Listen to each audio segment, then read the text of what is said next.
We are here in the SPS, the superproton synchrotron. It's the main injector to the LHC. We are approximately 40 meters underground. In that direction you have Merin, and in this other one, Prévesin, where the extraction of the LHC occurs.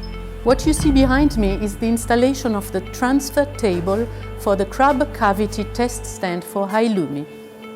High-Lumi is the main project for the coming years.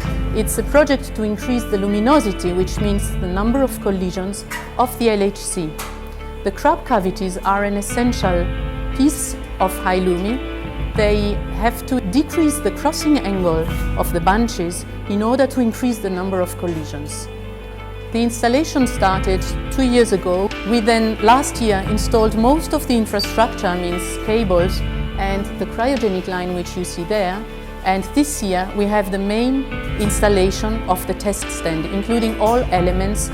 The reason why we test the crab cavities in the SPS is that they were never tested in proton beam before.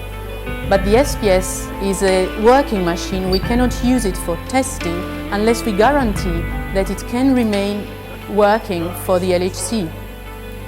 So we installed the crab cavity cryo module on this object which you see here in order to transfer it in beam and out of beam when we want to do measurements. We will have beam for extended machine development periods during the whole year 2018, and this will validate the crab cavities for High-Lumi in proton beam.